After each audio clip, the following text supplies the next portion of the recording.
You're listening to the Codependent Millennial Podcast with Sophie Shiloh, episode 44, replay of the Codependency Workshop.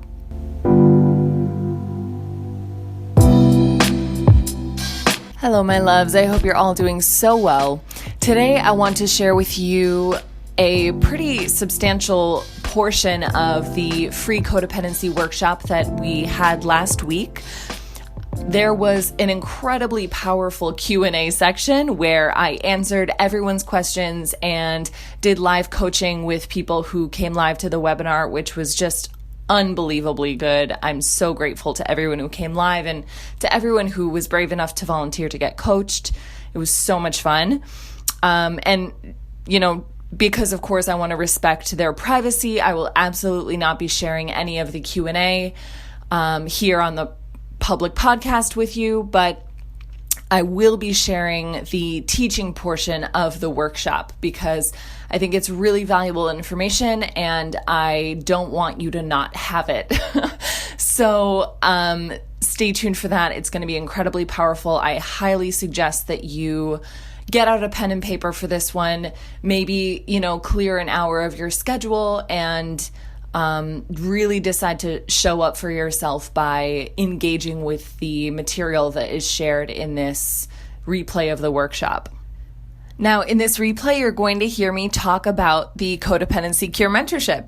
And if you're a regular listener of the podcast, I'm sure you've heard by now that we are in the middle of enrolling new clients for the mentorship. This is my small group, super high touch program where you move beyond your codependency in 6 months or less.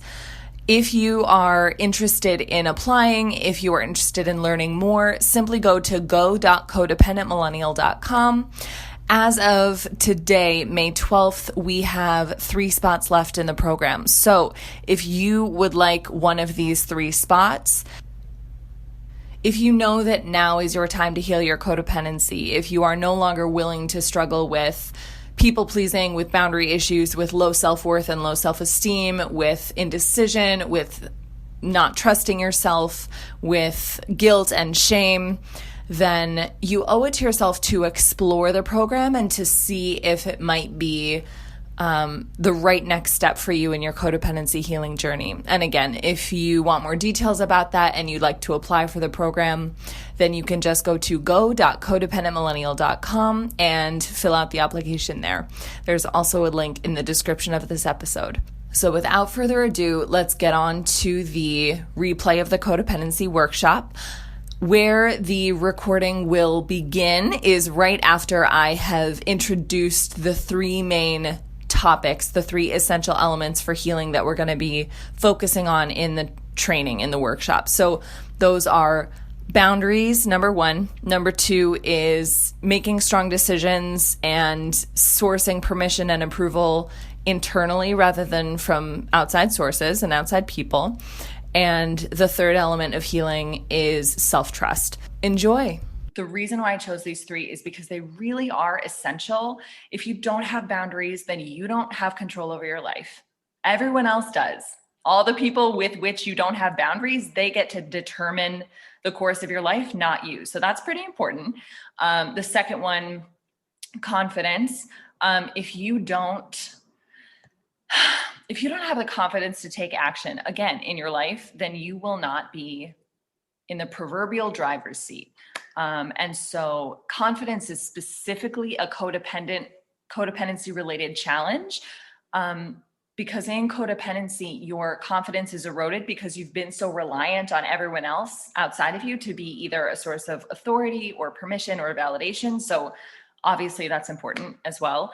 And then self-trust. So without self-trust, what do you have? You have nothing of substance. So I also want to give you guys, like walking away from this workshop, I really want to instill you with a belief in your ability to trust yourself and connect to your intuition, even if that's a foreign concept, even if you don't really know the difference between fear and your intuition, all of that. So those are our 3 essential elements of healing. And then of course, steps to take immediately, because if you're not implementing this work, then what the hell is the point? Then I will give you details about the upcoming mentorship.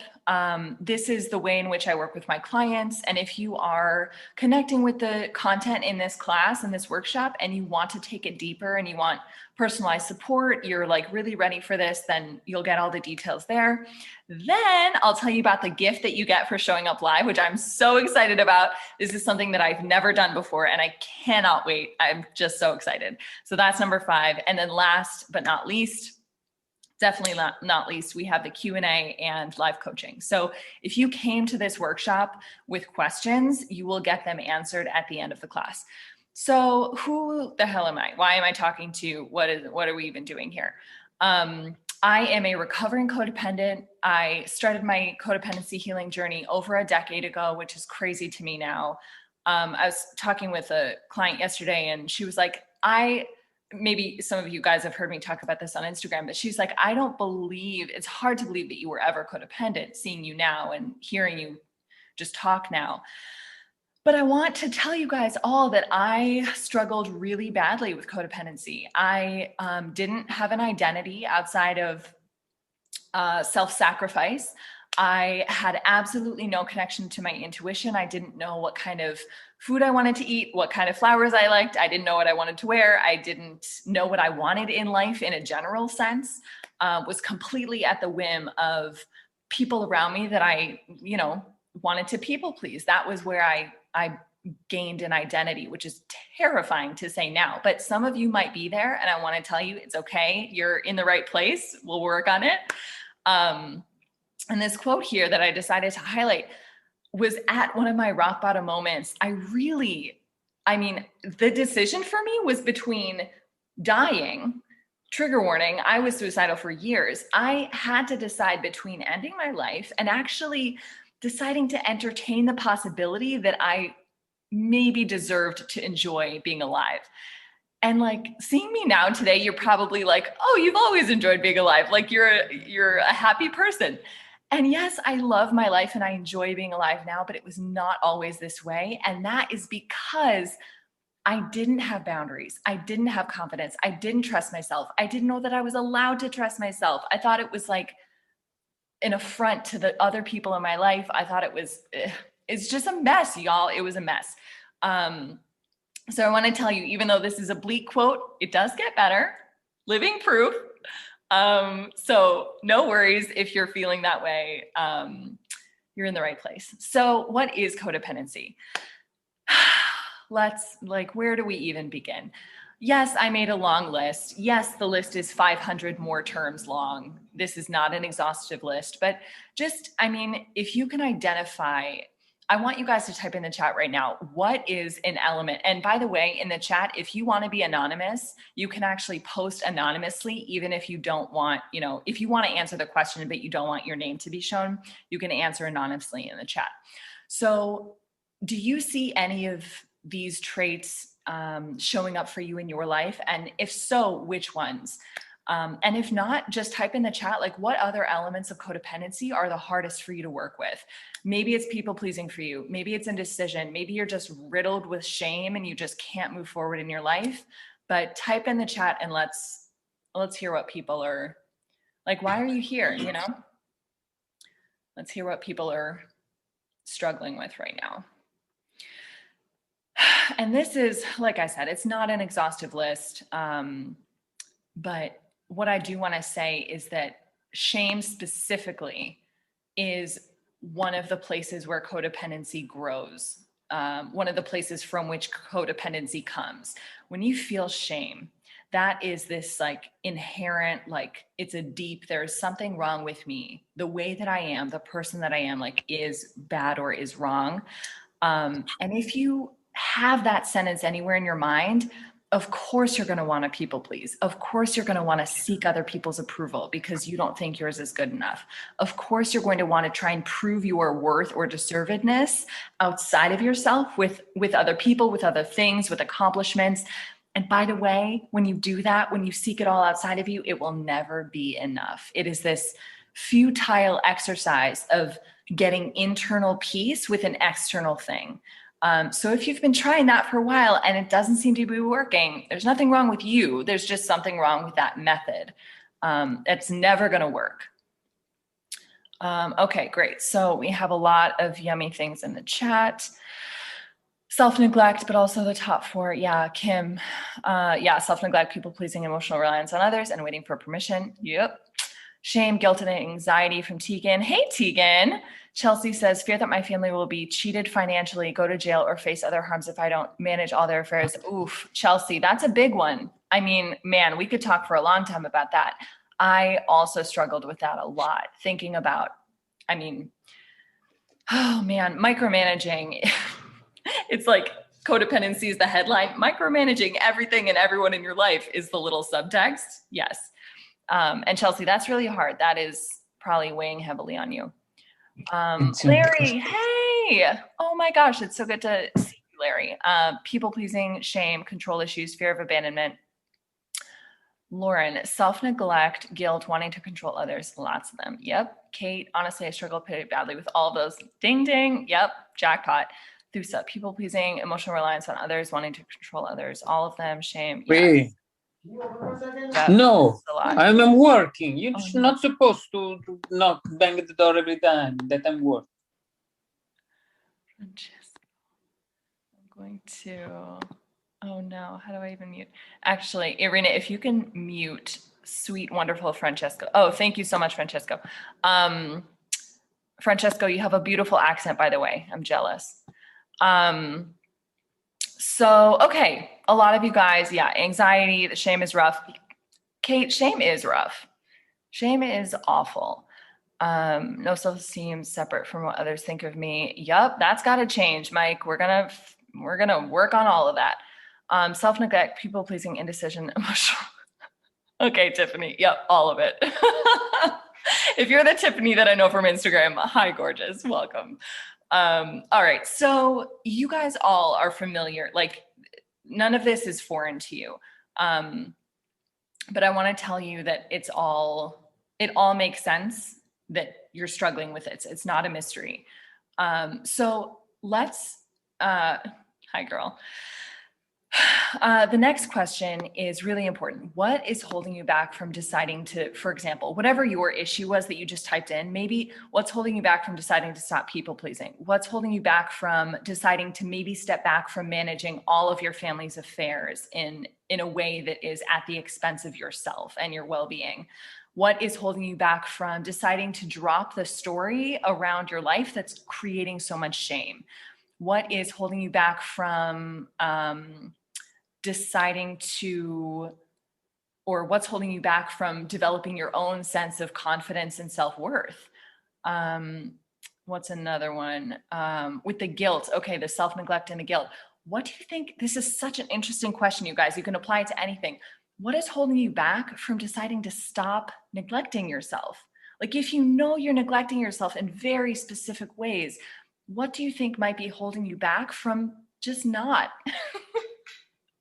I don't want to make this into like a trivial thing, but it's like, could you just not?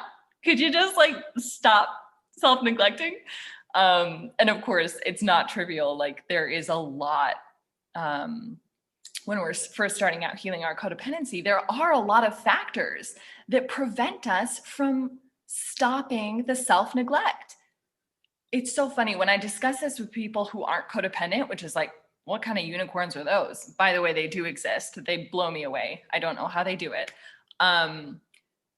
They're like, well, why would you do something if it's at the expense of yourself? Why would you do something if you know it's in direct contradiction to your wellness and your well-being? And I'm like, wow. Okay, so Thusa, patterns. I'm aware, but I fall back into the pattern when time comes. Thusa, can you tell me a little bit more in the chat about what you mean by that? Like, when the time comes, like when you're gonna set a boundary with someone and you actually have to do it, you like back off and you're like, well, back into the same patterns. That's what I think you're saying, but clarify if you can. Thank you. Rachel, sometimes I don't even know I'm being codependent. It just happens. Yep. No, yes, 100%. Chelsea, I've taught them that I will bail them out every time. Okay, that's another part. Yes, exactly. Okay, so, well, we're gonna get into this with boundaries, but I kind of want to touch on this now, and I think I'm going to. I'm going to break the rules of my little PowerPoint. Look, when you I think one main obstacle in deciding to stop people pleasing or deciding to set boundaries is the fear of the backlash, of the response, of the reaction. Because when people have been able to when we've allowed people to take advantage of us, I don't want to feed into victim mentality by saying when people take advantage of us, when people just do that, when we allow people to take advantage of us for so long, whenever we say no more, the people who have been benefiting from our lack of boundaries aren't really going to be pumped that all of a sudden we have a sense of self. Okay. So I do just want to reflect to you, Chelsea, and everyone else here, that the commitment to yourself that is going to be required for you to stop self-neglecting in that way and to stop micromanaging and to allow them to take responsibility for themselves as well is huge. That's significant. It's not going to be easy, but it's that's worthwhile work, and you are worth doing that work. So, Irina, what's holding me back from the fear of abandonment? Okay, well, that's interesting. The way that I would phrase that question, maybe what is keeping you so afraid of abandonment?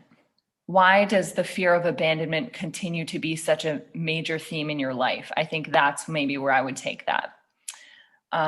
Great question, by the way. Abandonment is another huge thing that codependents struggle with. Kate agrees with Rachel. That's another thing I love the chat, because like none of you are alone. None of this is like something you're struggling with alone. I think I'm being independent and confident, and then all of a sudden I realize I'm codependent. Yep. Yes, exactly. Okay. Don't want people to leave. Lauren, so good. Can I just say, if you have to abandon yourself to keep people around, what would be so bad about them leaving if it meant you actually got to stop abandoning yourself? Just something to think about. Love you. Kim, stop self-neglect. My young children with full-time work. Oh, wait, I didn't read that entirely. Okay, stop self-neglect. My young children with full-time work. Yes. Okay. So Kim, are you saying that it's hard for you to prioritize yourself or prioritize your self-care with those circumstances? Let me know. Fear of conflict, am I uncomfortable feeling? Exactly. And Tiffany, it sounds like you're very aware that the worst part about that conflict for you would be the discomfort that you would have to go through. And that's real, you guys. We're going to talk about that.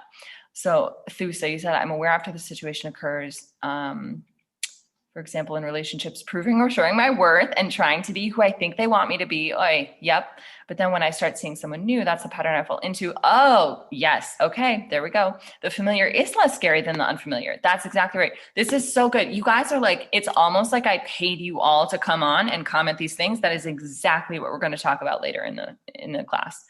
You guys are all playing your roles so well. Chelsea, I don't care if they like me. I really fear they will go to jail for things like not filing their taxes, fines from the city for hoarding. Yep. So it's an actual fear. Exactly. Okay. So again, this is something we're going to talk about with boundaries. Being actually willing to allow other people to experience the consequences of their behavior. That is something that you have to be willing to do in codependency. My God, this was so scary. This was one of the scariest parts of my healing is, okay, if I am willing to, or if I see that my obsession with controlling this one person or this situation is really, really wearing on my health. And by the way, I was hospitalized because of honestly, because of my codependency. It was because of my control, because of my inability to not control myself. It was crazy. But yeah, if you recognize that your life is becoming unmanageable because of your codependency with this person in this way, are you willing to step back from that and to allow them to experience the consequences of their decisions or of their actions or of their lack of action? And sometimes the answer is no. And sometimes the answer is no, up until the answer is yes. But making the shift, and I know it's not necessarily a cold turkey situation, but slowly shifting to just saying like, this person's life genuinely is not my responsibility by virtue of the fact that they are a separate human being. I'm not talking about not feeding your kids. I'm talking about, are you taking responsibility for another capable adult's life at the expense of yourself? Okay. Tegan, I'm scared of being abandoned and I have a belief that I'm not worth it, so I neglect myself and prioritize others. Mic drop, like if you don't believe that you are worth taking care of, even in the simplest sense, sometimes we're talking about eating food and drinking water and getting sunshine, then you probably won't give yourself that. Larry, holding me back, years of training. That's funny. Not having a lot of role models of people who don't. Absolutely. I definitely learned my codependent habits from other codependents. Yep. Okay, great. Because too many rely on you, Kim. Okay, good. We're going to talk about that too. Witness their disappointment. Thank you. Chelsea, I'm so glad. Rachel, sometimes accepting that they're another person even feels scary because the closeness is supposed to feel safe until it feels suffocating. Yes, exactly. So this is really good because, all right, if we're going to scroll back up to what is codependency, I want you guys to have this well-rounded understanding of codependency. So I'm going to just rewind to childhood for a second. When you are a child, you don't have the intellectual, the conceptual capacity to understand that you are different, that you are separate from your caretakers, from your siblings, from loved ones, from honestly anyone. And so when you are so small and when you don't have this full conceptualization of separateness yet, and a caretaker will have a negative emotion and blame it on you in some way or whatever, you don't have a way to understand that that's not reality. So you'll adopt that belief that you are responsible for others' emotions, positive or negative. And just like there's no real threshold that we walk over from childhood into adulthood, there's also no threshold that we walk over. We're never taught in school, hey, you're not actually responsible for other people emotionally. You're not actually creating your parents' emotions. You don't actually create this person's feelings.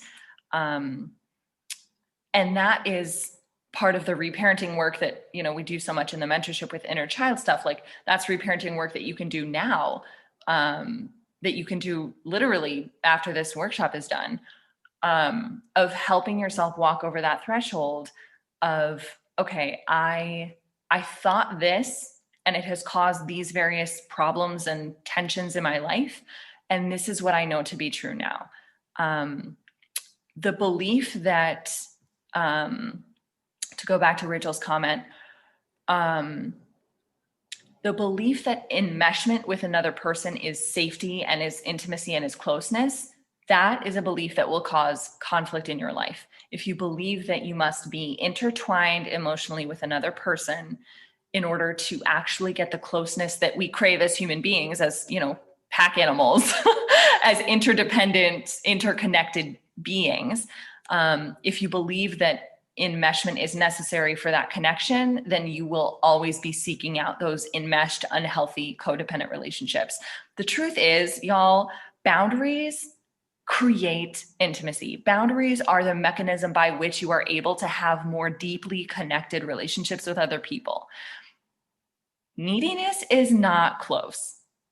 Neediness is not closeness. Dependency is not connection. Dependency is parasitic. Honestly, I know that's gross and I know it's a little bit harsh when I'm saying this to you, but it is parasitic. And a parasitic relationship is not one that you actively want to get into. It's one that you want to avoid. So again, like intimacy, connection, healthy love doesn't feel suffocating. It feels like there's plenty of air to breathe. There's plenty of room for everyone to like move around. That's how that feels. So like, if there's anything in you, if there's any mindset that's like, you know,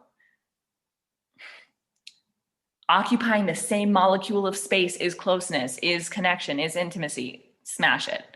Ask yourself what you have to do to drop that belief and develop a less codependent, healthier one. Okay, so we're into the 3 essential elements of healing section.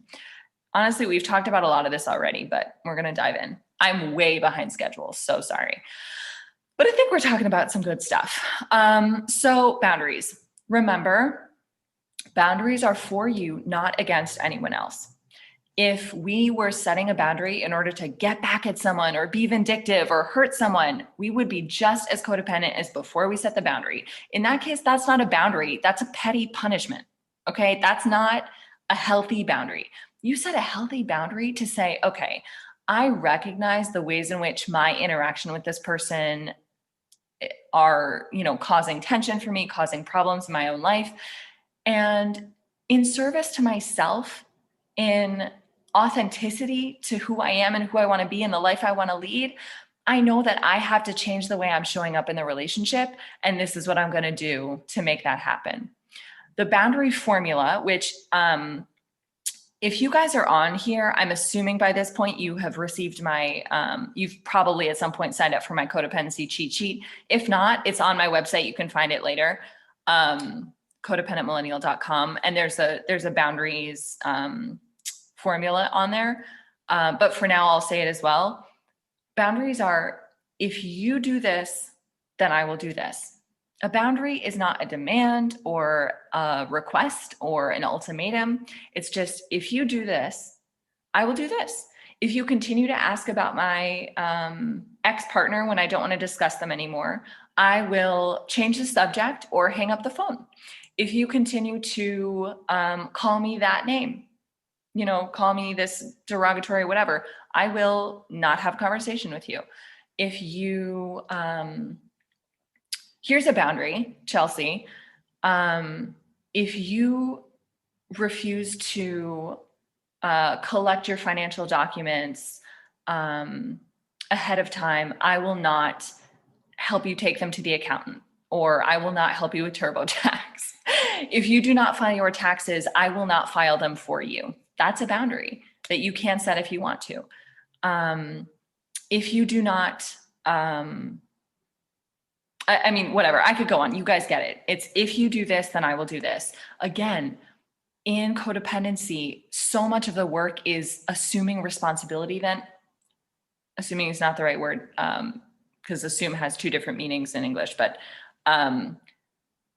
so much of the work in codependency is taking ownership, taking responsibility for things that are yours, and releasing responsibility that was never yours in the first place for things that aren't.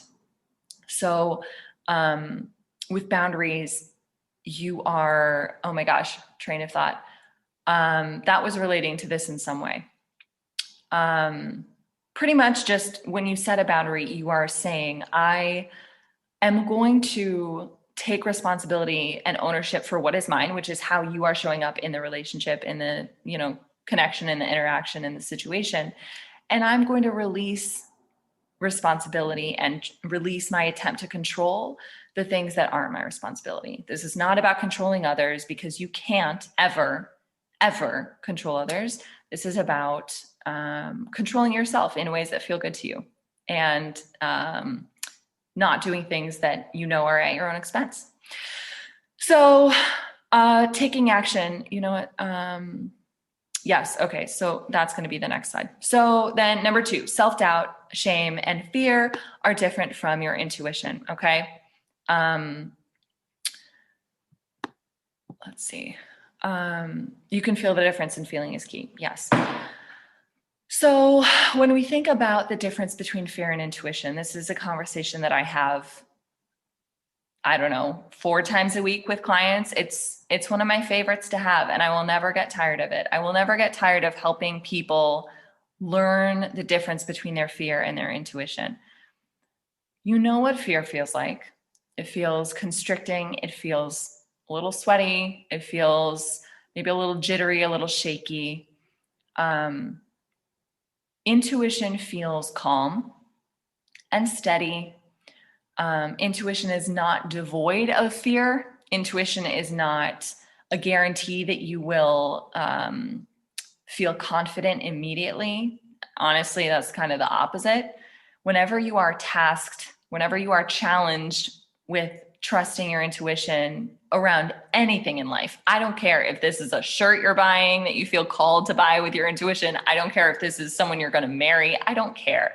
Whenever you are being challenged to trust your intuition, there is going to be a degree of uncertainty there. And it's trust. I mean, there's trust. It's called trusting your intuition for a reason.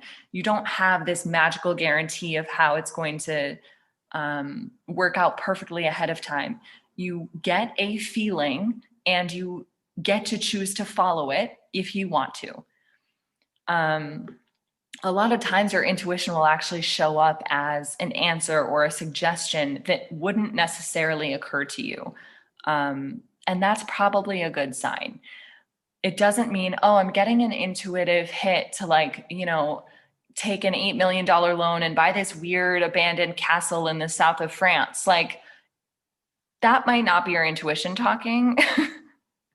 Because yes, your intuition asks you to do things that push you and challenge you, but your intuition probably isn't going to drive you to do something that will lead to bankruptcy. This is maybe a weird example, but just know that when you are listening to your intuition, the answer that you get isn't necessarily going to feel like, oh, of course, or, oh, well, that's easy. Your intuition is always calling you forward in life, always calling you forward. If you are asking for, the next step in life, if you're asking for a new life, your intuition is going to actually guide you to do things that will push you there. It's not going to be safe. It's not going to be familiar. This is actually what I was going to talk about earlier. Let me go back in the chat. Someone was talking about familiar versus safe, and that's really, really important. Oh gosh, where was it?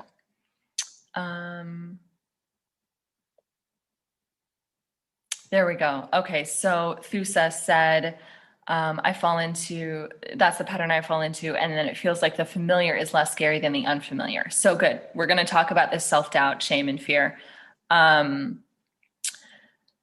The familiar is always less scary than the unfamiliar, but that's kind of a paradox, because sometimes the familiar, what you're in presently, is in fact way, way, way more dangerous, quote unquote, or worse for you than the unknown, than what lies ahead, than what's on the other side of that door or the other side of that threshold.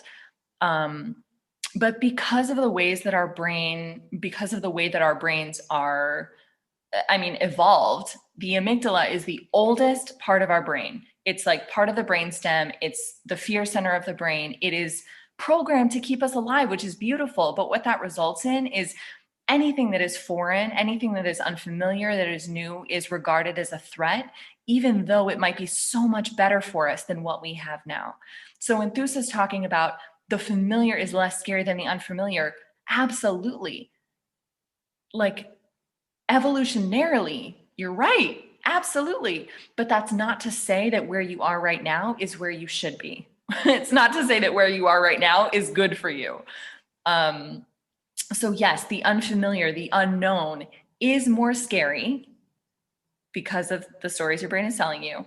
But it also might be the very best thing for you. When I'm talking to clients about, they're thinking about taking a risk or something, or taking action, and this will feed into our next slide a little bit. Certainty ahead of time is absolutely not the answer. When they say, well, what I have now is this and this and this and this and this, but what would I be risking if I went and tried this new thing? What would I be risking? Blah, blah, blah. And I'm like, what are you risking now? What are you risking staying where you are now?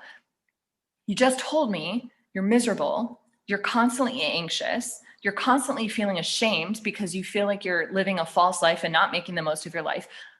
What could you possibly be risking by taking this next step that's worse than where you are now? I don't know if any of you can relate to this, but it's like, Is there a step you've been wanting to take? This is actually feeding directly into the next one. We're just going to jump here now.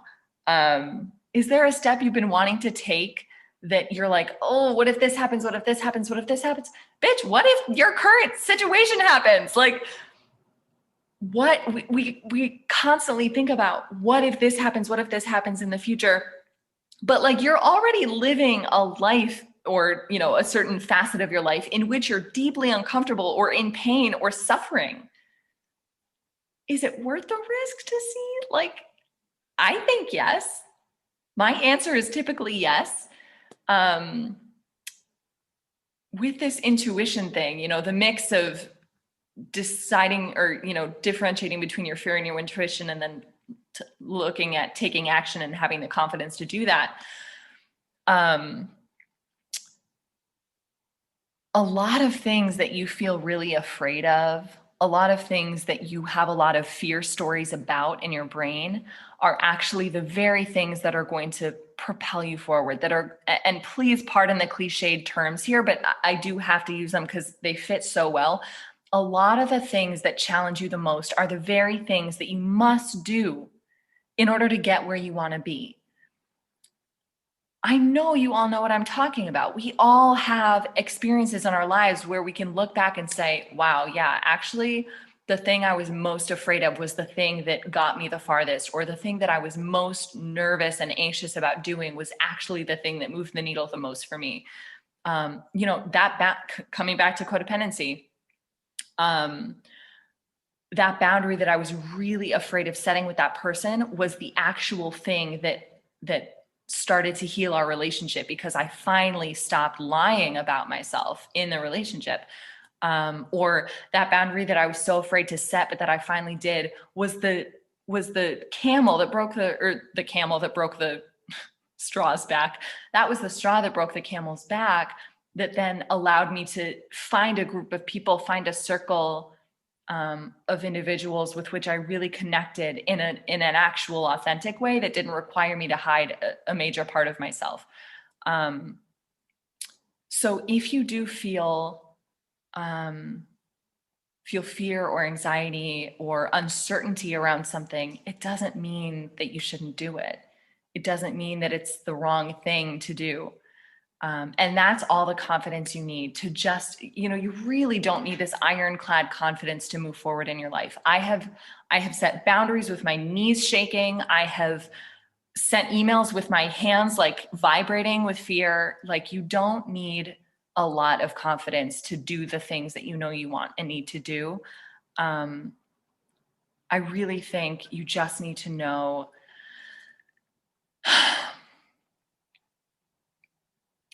is this leading to me living a more authentic life? Is this me deciding to not self-neglect?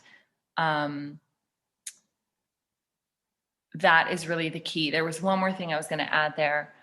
I can't remember, but maybe I'll remember later. Let me know in the chat if you guys have any questions so far, how this is all landing for you. Let me see if I can remember what I was going to say. Taking action. This is going to be really good for the replay when I'm just like 5 minutes of me trying to figure out what I was going to say. And you guys, by the way, will all be receiving the replay. So you don't have to worry about that. Damn it. What was I going to say? Taking action, certainty ahead of time. Oh, the only confidence you need is, I don't know. I'll remember later. I'll email you guys. So thinking about what you should do. So for boundaries, what's a step you can take? This is the concrete, you know, action step part of the call. If you haven't been taking notes, then start taking notes. Thusa, you are so welcome. I'm glad that resonated for you. 'Cause that's a big one. Like, yeah, you're risking stuff in the future, but you're not happy where you are now. So like, maybe you just get your butt in gear. For boundaries, what should you do? Boundaries is another area of your life where you can tap into your body to feel where you need to set a boundary. If there is a person who calls on the phone and your stomach always tenses up and immediately your whole body like goes frozen or just like is tense, and like there might be a boundary you want to set there. Like, did you know? And by the way, I'm going to say this, some of you are going to be like, obviously, and some of you are going to be like, what? Did you know that you don't have to pick up the phone every time someone calls? Every time that specific person calls? That person who calls, who you always answer the phone for, you know, you don't have to answer the phone whenever they call. You don't even have to call them back the same day. And I say this because clients have literally fought me on that. So I know I have to tell it to you because I know there's someone here who wants to fight me on that. Fight me all you want, my sweet love. It's still true that you don't have to pick up the phone whenever that person calls. That might be a boundary you want to set there. So with boundaries, yes, Tiffany, absolutely. It is very freeing to let go of that. So with boundaries, an action step that you can take now is pay attention to your body to determine where in your life you might need to be setting a boundary, and then just explore it. Just explore it. You can right now relegate it to your fantasy life in your brain. What might it be like if I were to set a boundary in this area? And you guys type in the chat too, because I would love to hear, what do you think it might mean for you if you felt comfortable setting a boundary in this one area? What do you think it might mean for you if you could feel more in control of your life in this area where you feel out of control now? What would it allow you to do, or how would it allow you to feel if you could set that boundary that you wanted to set? So that's for boundaries. Number 2, for intuition. A step that you can take in order to step into your intuition. I want you to think of a move you want to make, a step you want to take. I'm going to stop rhyming right now. I hate rhyming. It's so funny when people accidentally do it like I just did. So think of a step that you want to take in your life that you're experiencing fear around, and just like really ask yourself, is this fear telling me that this is not a step I need to be taking? Is this fear telling me that, no, this is not for me. This is not where I need to be spending my energy and my time. This is not where I need to go. Or is this a fear coming from a belief I was taught about myself, about my, insufficiencies or my capacity to do something or lack thereof? Like, is this a fear coming? Oh, you know what? Wow. Talk about cliches. Let me just use the everyone's favorite words now: lack and abundance. Okay. Lack and abundance. Honestly, did not think we were going to bring up those terms today, but here we are. Is this feeling I'm feeling coming from a space of lack, or is it coming from a space of abundance? Intuition never feels like lack. Ever, ever, ever. Intuition feels like abundance. Intuition feels like clarity and breath and fresh air and like openness. It doesn't mean that you're not anxious about it. It doesn't mean that it's not going to be a scary thing to do, but something that you feel intuitively called to do, something that your intuition is telling you to do or asking you to do or challenging you to do, is not going to feel like force or a ticking clock or, it's just not how it feels. And so an action that you can take is to, again, just ask yourself, this fear that you're feeling around this thing that you've been wanting to do for a while, does it feel like it's coming from a restricted, small space? Or does it feel like, oh, that's actually not good for me? It is self-love to say no to that. It will be self-loving to go in a different direction. Just ask yourself that. And the next one, taking action. So what action should you take to take action? Ask yourself what kind of certainty you're looking for ahead of time before you take action, before you make this decision. And by the way, taking action, I don't mean building a building. Taking action could literally just mean you've decided. You announce to yourself in your brain, in your beautiful body, you have a little press conference for yourself in your brain where you have decided this is what's happening. We're doing this. We are no longer doing that. Like, whatever. So ask yourself, what kind of certainty are you waiting for ahead of time? And and look at ways that you can still take action without that certainty ahead of time. If you want certainty ahead of time that your boyfriend will respect the boundary you want to set with him before you set it, why would you do that? As we talked about before, when you set boundaries with people who have been benefiting from your lack of boundaries for a long time, they're not going to be super excited when you set boundaries with them. So why would you decide to self-neglect? Why would you decide to set yourself up for failure by waiting to set a boundary,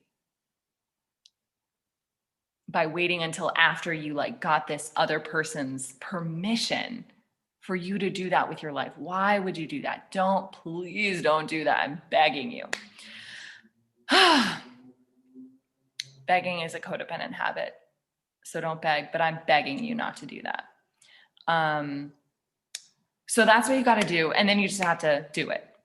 You have to look at the certainty that you're wanting ahead of time, and then you just have to do it. The confidence, I think this was what I was going to say earlier. Like I said, you don't have to be fearless. You don't have to be like Wonder Woman and perfect, confident, blah, blah, blah. The only confidence you really, really need to take action is the confidence of knowing that you don't have to feel certain ahead of time. You don't have to have the guarantee that you think you need. You don't have to have the guarantee that you wanted. You could just, have fun with it. Laugh at yourself. Be like, oh, that's cute. You wanted a guarantee from your life that things were going to work out in this one specific way before you did that one scary thing. That's cute. That's not going to happen. You're not going to get that. You're not going to ever get that. You're not going to ever get it. And it doesn't matter. You don't need it. You do not need it. Okay, done. So we're going to talk about the mentorship now. Inside out style. Tiffany, that's so cute. Okay, Chelsea, let me read your comment. You know what, Chelsea, I'm going to read this during the Q&A. We're going to talk about the mentorship for just 5 minutes, and then we're going to go into the Q&A. So the mentorship is the way that I work with clients. I designed this program to be absolutely everything I needed at the beginning of my healing journey over 10 years ago.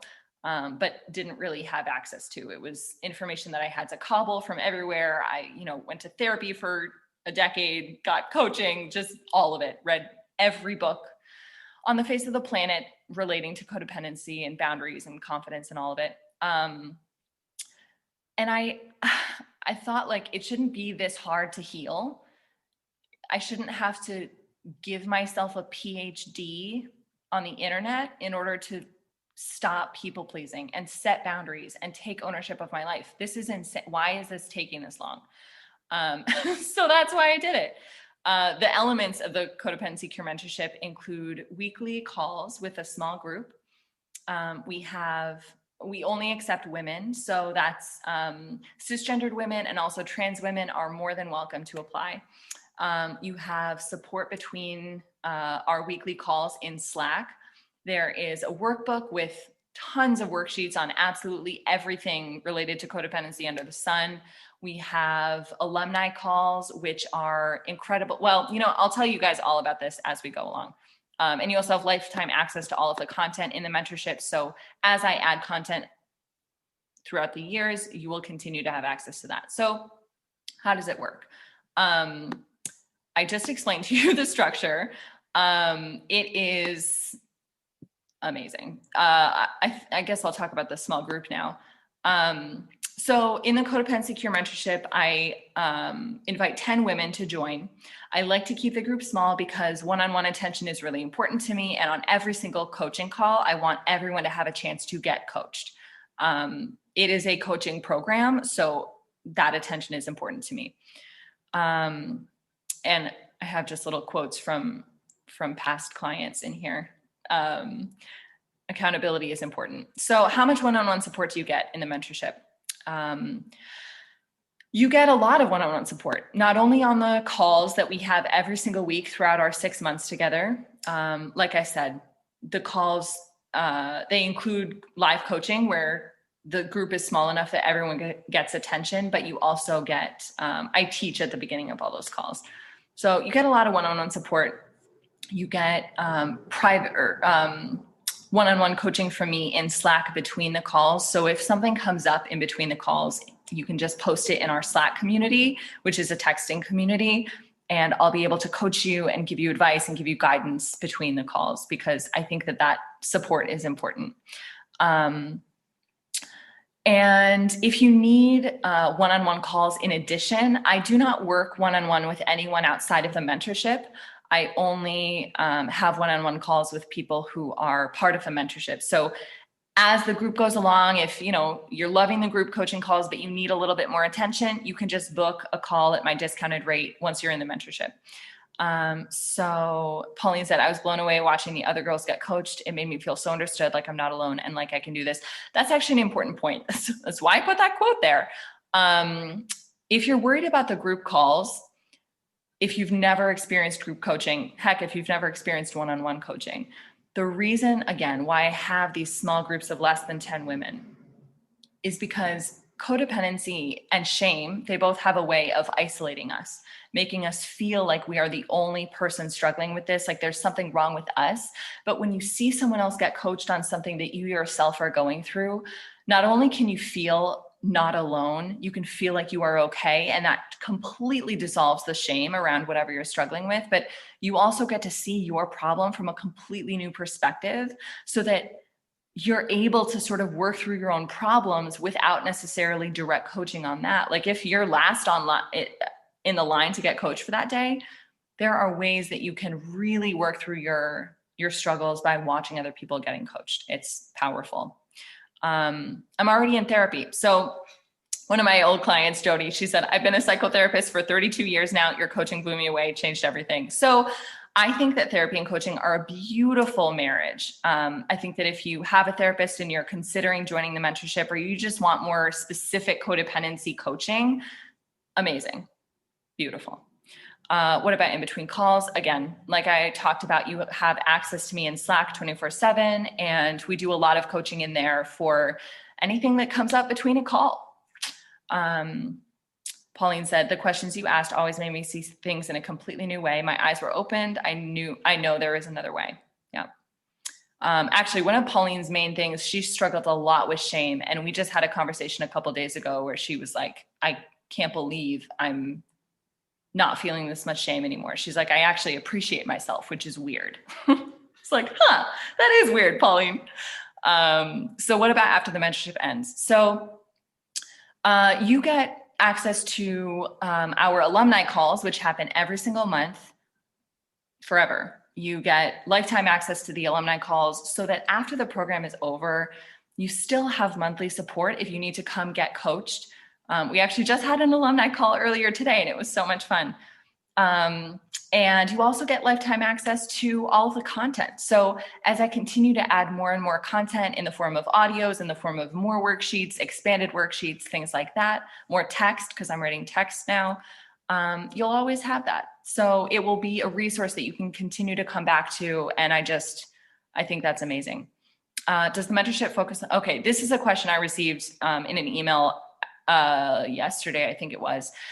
And I think it's important to talk about. So codependency, yes, it has a lot to do with relationships. Absolutely. But I'm sure you guys all know by now. I mean, we've kind of talked about this here on this call, like codependency affects every corner, every area of your life. For me, my codependency left me unhealthy physically, eating disorders, broke AF, super unhappy. Of course, my relationships were in shambles as well. My familial relationships and my romantic relationships, don't get me started. That's for another workshop. But codependency is just the way that you interact with the world and yourself. So if you're not in a relationship, if you don't want to ever be in a relationship, or if your relationship is great, but you still recognize codependent habits, then yes, of course, this will help you. Jasmine, one of my clients, I feel more confident asking questions and taking on bigger projects at work now. I'm still afraid, but that doesn't control me. Jasmine knows what's up. Jasmine totally knows what's up, and she is killing it. I hope you guys enjoyed that replay of the Codependency Workshop. Once again, if you're interested in learning more about working with me and joining the Codependency Cure Mentorship, my small group, super high-touch program for millennial women, then you can just go to go.codependentmillennial.com and fill out the application to join there. I hope you have a beautiful week, and I'll talk to you soon.